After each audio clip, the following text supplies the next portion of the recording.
Well, Karen's personality and what made her a wonderful human being, um,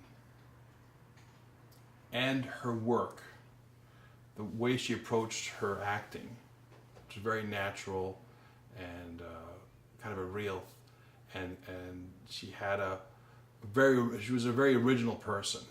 She did not want to be like anything else. She wanted to find her own choices for everything. And all those elements fit in perfectly into the movies of the early 70s, when there was a breakout from the very staid, well-lit, organized films of the 50s and 60s, where they would spend forever lighting a woman's face and it was all very controlled. And Karen had this kind of freedom, and she was very real, and like she was a very genuine person and this life force. And so the filmmakers of the early 70s were more interested in capturing that kind of thing than they were in having a perfectly polished story. So when you see her in You're a Big Boy Now, which is Francis Coppola's first film, which is, even though she did a little film before, I would say that was Karen's first film, is You're a Big Boy Now. She had this fresh, innocent, lovely quality.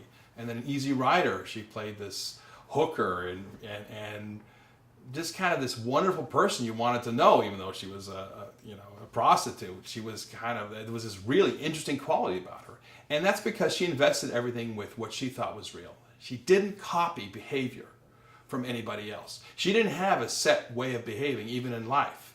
It was only what was true for her.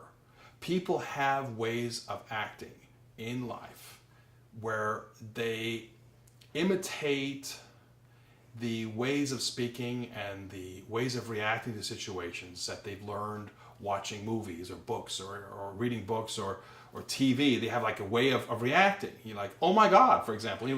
That's a reaction people have learned. It's a set reaction. That's not how the person necessarily really feels. Karen did not do any of that. She had no social personality. It was all real. So socially, that was kind of tough sometimes because she would tell people what she thought. Socially, she would say, "Now I don't really think that's true," and that might not have been a good thing to say to Steven Spielberg or to some famous person. She'd be very honest and direct, and still very charming and lovely. But that freshness was perfect for Easy Rider, 5 Easy Pieces. Drive, he said, the film that Jack Nicholson directed.